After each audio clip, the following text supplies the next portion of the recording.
Hello, everybody. Welcome to Enlightened and Uncensored Chats. Today, I have Dan Meinerz with me.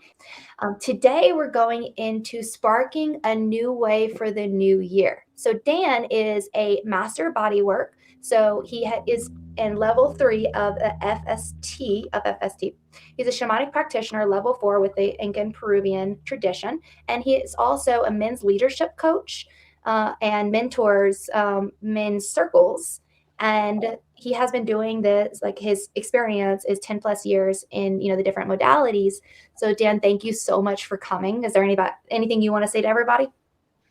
Yeah, thank you for having me, Lauren. I want to wish everybody a happy new year and welcome to the conversation today. I'm also excited to explore the unknown and going down the many rabbit holes we go on in our conversations. So excited to see what shows up today. Okay, so we're starting with sparking a new way in this new year.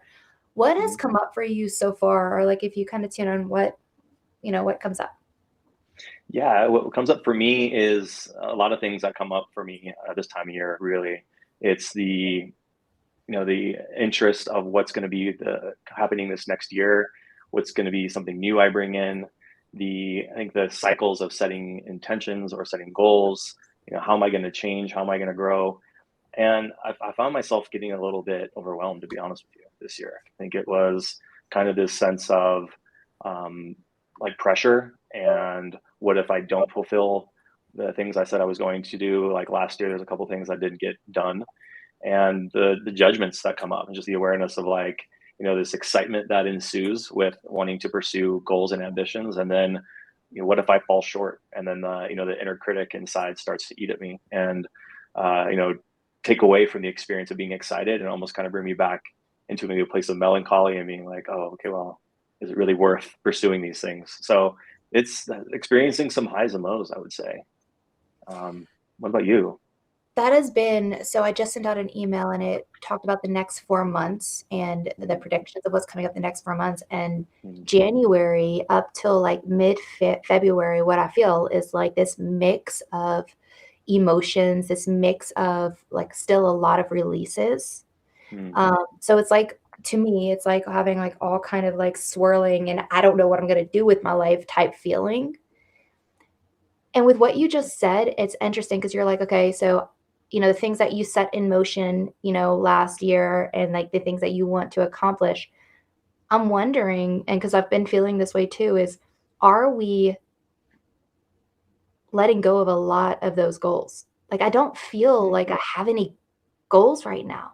I feel like it's like, what do I want to experience? And it's like, I'm experiencing it, but it's the Yeah. goals are just like not there. It's weird. I know. What comes up for you? Yeah, with that, I start to think again, goals for me is something, externally outside myself to achieve, right? So a goal would be something that I can actually measure and create even a pathway to get to that point, right? So for example, I want to go to the gym and get strong and put on whatever 5 pounds of muscle. Like there's ways that I can measure that and set a standard of how I build a schedule, how many days at the gym, how much I'm eating, and then I get to a result. When I think about sparking a new way of being, I think there's a huge fundamental difference of being versus doing. And now I've heard this many times: a human being versus a human doing, and I see the doing being that action for a goal. And where I start to work with the energetics of things, and even with my clients, we actually set intentions instead of goals when I work with them. And the intentions are actually energetic. Like how do I need to be in order to feel a certain way? Because I want to, my end goal for myself is I want to feel good, right? I want to feel accomplished. I want to feel whole. And I know how many of us, and with you too, it's like we set a goal, and even if we achieve it, great. Okay, what's next? Did that really fill my cup? Did that really get me excited? Does that make me feel like a better person? Does it fill my heart? Sometimes yes, but for how long is it sustainable? So I don't know. Are goals sustainable? It's interesting when you said it, like the whole it's the way of being, it's not so much doing so much. I think that's the same idea that's really coming in for me also. Um, so so it's almost like it's shifting from a goal because we want the results of that goal in a way of like we have to show ourselves that we're accomplishing something. It's more Mhm. so steps to take, that would feel good. And, we check on those steps and rework it as we need to as we're moving along. Mhm. But it's more so, yeah, it's more so in the being. I'm not saying this correctly. I think I follow, like, it sounds like you're following the energetics of it as well, right? Yeah, So like exactly. the beingness for me again is like if I were to look at somebody that inspires me, right? And then if I look at their characteristics, do I really ultimately care, for me personally, if they're rich? They've got a mansion, they've got a helicopter on a yacht, beautiful things, right? I mean, it'd be cool, right, to have. I'm not going to deny that achieving that level would be really cool, and I'd have you over for a party, and we'd have a lot of fun. But I think there's also this level of somebody I'm truly inspired by. They've got a big heart. They've got a lot of empathy. They're compassionate. They're strong in their leadership because they care about others. They're selfless. So for me, like, those are the characteristics that I strive for in my way of sparking a new way of being. Is how can I better myself to show up that way, not Mhm. only for myself, but even in my community and for my friends and for the people that I'm serving. Because I feel like if I'm doing that, then I'm achieving a level of more of that spiritual mastery and that connectedness to of being the best human being I can be. That's exactly it. So, like, for me, the goal idea is, and the reason why I was like, I think I just kind of let go of goals in Hmm. in that way of, it's it's basically like, yes, there's action steps to take to get to where we want. Um, but it's that idea of, why do we have the goals in the first place? So the Hmm. goals that I'm letting go of are things that I wanted because my brain said I wanted. I wanted because, exactly like the fill the cup part. Um, I mean, I want it because the brain says I want it, but now I want to fill that cup. Hmm. So I'm adding that in, but there's something else. Okay, so what's been coming up a lot for me, I mean, I keep seeing a yacht, so I feel to bring this in, Right. um, is all those thoughts that I used to have on riches, on experiencing going, getting on a yacht, on experiencing all of that. I used to be so like, no, I don't want that, because who does that show I am? So I was judging myself because whenever I was growing up, my dad had money until towards the end of his life, something happened. But my dad had money, my mom didn't. They were divorced. I kind of lived in both worlds. I saw both worlds of it. Um, and so I didn't really judge either side, like whether you have money, whether you don't have money. So my dad's side, for example, I judged because I felt like there's a lot of fake people around, a lot of fake people in the Mm. community that I was in, and I didn't want to be that. So I resisted that idea of having all this money, having nice clothes, or going on like whatever trips, or and living that life, because I associated it with fake. I did. Mm.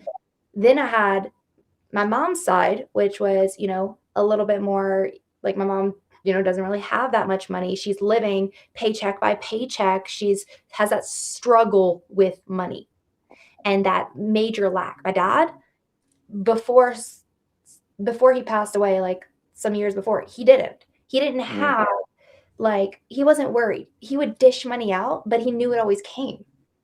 So I saw both. And what's happening right now in coming into this new year, more recently, I got this message of, I just want to live life lavishly. And I was like, why? Because, like, whenever I go on vacations, I don't need everything. I don't really care for everything. I want to do the Hmm. fun stuff, but I would skip out on tours or anything like that because it costs money.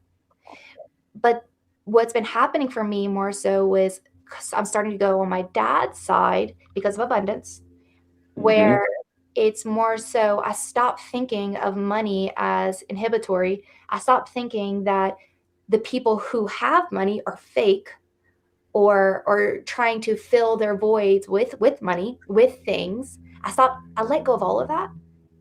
And now it's like, I can't say it's goals. I'm kind of reverting back to what we are talking about. I can't say it's necessarily goals, but one Hmm. thing about it is living life lavishly, but having a balance, right?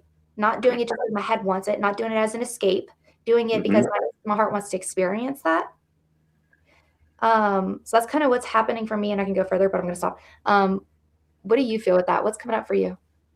Well, when I hear that, I'm really glad you brought that up because when you say living lavishly, how you define it is for you, right? So for you, lavish could be having, X amount of income per year, having a house, having the ability to travel, go on those special tours if you want to spend the extra money, and be able to do those things you enjoy and living in that abundance, right?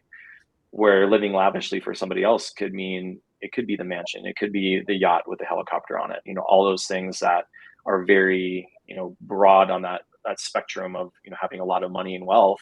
And what an interesting experience I would imagine for you to have that polarization, like your dad's side and your mom's side. And not only do I'd say, like, I've experienced different polarizations of that experience in my life too. It's either you know my judgments or criticisms of rich people, like, oh, rich people think they're better than other people, and they don't care, they're just takers. And then the other, opposite spectrum for me is the lack, and sometimes lack is just not having enough money to travel or to, like, barely pay rent and just struggling along. And then there's, I'd see there's levels in between, right? And some of that can come from society and movies and culture, and I think some of that can come from family and what we grew up with and what we see. And I think what I see for myself is, at what point do I stop and become conscious and I say, like, what am I choosing for myself? you know So, what is abundance for me? What does living lavishly mean for me?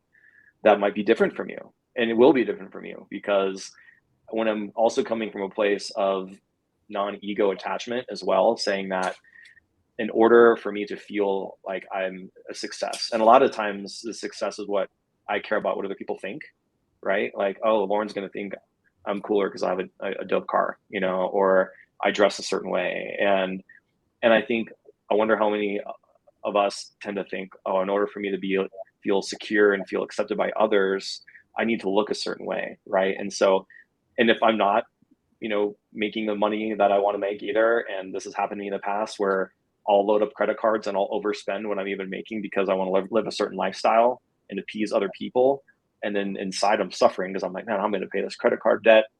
How am I going to get out of this hole? And I'm not happy, I'm not fulfilled, and yet I have all these things. So I think it is coming back to square one. And I think getting back to really the theme of the conversation is, like, when I'm thinking about sparking a new way of being, it's like, am I wholesaling myself? Am I giving myself up to giving away my energy, going into debts, wholesaling myself for other people's acceptance? Or am I, the new way of being for me is where I've been living in, I think even this last year has been a big practice of creating healthy boundaries for myself, and asking myself, why am I doing this? Like, what is my intention truly for doing this? For, serving a certain way, or to going and buying this thing. And it gets tough. I fail a lot. And that's the thing. Like, I'm not perfect. I'll go out and buy the new toy and be like, shit, did I really need to buy that? But it makes me feel good in the moment. And sometimes it's serving. And I think that's where not to get, I think, caught up in maybe the convolution of even being spiritual, where, like, oh, being spiritual, I need to be very humble and make just enough money because I don't want to make too much, but I don't want to make, too little either. So it's, to me, it's been like living in that survival where, one thing I'm calling in this year and more is that thriving, right? So thriving in abundance and living lavishly, I think, is the kind of the thing I see it stirring up between us right now. And what that means, how do we define that for ourselves? exactly. When you were talking about the goals, and like, okay, what do we want this year? That has been driven by a lot of times money. And it's been driven by money because we think we need money for all of those reasons you said. Impress other people. It could be, money to put a band-aid on something you don't want to look at. So you're just trying to keep buy yourself happiness, right? Mm-hmm. So what we're letting go with goals, and I think this is why I was like, I'm throwing goals out, is because my perception of goals in the past was that. My Yep. perception of goals now has nothing to do with money. Money exists and it doesn't exist anymore for me. It has no charge. It's not Mm-hmm. good. It's not bad. I don't care if I have it. I don't care if I have a lot of it. Like, as in, not, I don't care in like a, you know, negative way. I just like, it's there and I know it flows. It's abundant.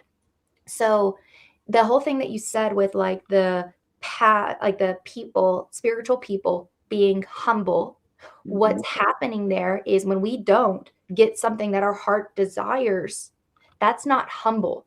That is suppressing. That's what we're learning, not suppress, Mm-hmm. suppressing our hearts, our soul's desires.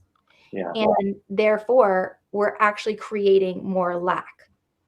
And I think this Yeah. is a huge thing. And I don't know how this came into the spiritual world of having like humble means, well, I guess there's like monks and like all of that, which lets go of worldly possessions. And I understand that. Right. Um, And that's a whole culture in itself, right? yeah, And a whole like spiritual path. So that's hard to compare to the Western ideals where we right. live. Yeah. We can have both because Mm-hmm. they're letting go and detaching from worldly possessions is also in the physical. They're letting go physically of those worldly possessions. Mm-hmm. Many spiritual people have that time where we detach from possession. So we learn it in a different way. Then, when the possessions come back and we start to live lavishly, then we can actually, we're not attached to whatever comes. It's Yeah. pure abundance, and we let go of whatever we don't need. So it's not like we're hogging, and we're allowing that flow. We're actually giving because things that we don't need anymore, we're letting it go. There's no attachments anymore. This is where we're getting to. So it's Mm-hmm. more of this, it's not about being humble anymore and not receiving. It's about allowing that flow, taking in and accepting the lavish, whatever that means to you on a heart basis, Yeah. accepting that. And then when it's time to let it go, offer it to other people, whatever it is. That's Yeah. flow, that's abundance, and that is what's happening. I love that. And one thing that was coming up for me when you're sharing that is the other H word that I think sometimes can be confused. And one is the, being humble, right? So the other word I was thinking about was humility, right? So there's a level of humility that for me is, I know I have the ability to do this, right? But am I choosing this out of a place from my heart that is really going to be something that is in alignment with who I am, or am I choosing it for my head and my ego, which is more about the need for acceptance or coming from a place of lack. And so when I think of also the word humility, I think about like power. And the good quote from the good old Marvel films, because I'm a big Marvel nerd, is from Spider-Man. It's, with great power comes great responsibility, and for me, that's the definition of humility, right? So, and I think living in the West and living in this ideal world where we have so much at our fingertips, and we have the ability for 2-day shipping from Amazon, and we can talk to somebody halfway around the world on, through Zoom, and everything is in real time, and it, like, literally can manifest this and through technology. And I just wonder how much that can also be abused, right? Where it can either abused or not really um, finding that I'm in gratitude for, right? Like, it's so easy to be like, crap, my 2-day shipment didn't come. It came the third day, and and judge that, right? Or and like, these are the physical things, but I think kind of getting back to the energy, on the energy and energetic side of things, where we're talking about whether we're setting goals or creating intentions and a new way of being. And like, for me, it's like, if I want to be and show up a different way in the world, and this is more about, again, the spiritual side, and this is the way that I view of sparking this new way of, how am I going to be somebody that I'm inspired by? How can I look in the mirror and be like, wow, like, you're doing it. I'm proud of you, right? And I think part of that is like stepping into places of humility, knowing when I have the power, and then knowing that I do have the ability to manifest, whether I want to manifest in physical 2-day shipping, or it's the, this is, I want to be a place where I can continue to be an inspiration for my community and the people that I'm serving, right? And showing up a certain way, and being less about, inner critic judgment, and the person that says I can't do these things. But moving into that, it takes time, right? So I think even when I talk about manifestation, it's not this idea where I'm going to go sit and meditate for, an hour every day, and it's magically going to show up at my doorstep, right? There's going to require steps and actions to take place to go interact in the world, for me to bring that forward. And it takes time. It can take a day, it could take a week, it could take 2 years for something to manifest. And I think that's the one thing I guess I wanted to like ask you, and curious about, because when this whole idea of manifestation comes up, especially in the spiritual talk, it's like this idea. It's like, oh, I can manifest, $1 million in, 3 months. It's like, okay, maybe, yeah, you could. And what if you don't? What if that's still the intention and it happens in 3 years or happens in 30 years? I'm just curious, like, what your take on that when we start to think about the energy side of creating intention and bringing that in from it, that spiritual side, like where that shows up for you. Yes. Okay. So how I had mentioned the whole letting go of money, right? It as in like there's no charge on it for me anymore because I've really let go of lack. I let go of fear. I let go of like all of that. I released all of that. Okay. So if there's not a charge on money anymore and Mm-hmm. it just flows, right? So coming back to manifestation, it depends on what you're manifesting. Mm-hmm. If, for example, and this is my take, see what resonates with you. If, for example, I really wanted some leggings, but I didn't feel like going buy any, honestly. And I just, I didn't really care about it. It wasn't on the top of my list, but I was like, leggings would be nice. All of a sudden, my friend shows up, like a few days later, gave me a pile of leggings that don't fit her, and they fit me perfectly. The reason why it was so easy to manifest is because I didn't have a charge to it. There was no Right. attachment to it. Yeah. But then it happens all the time. Things that Yeah.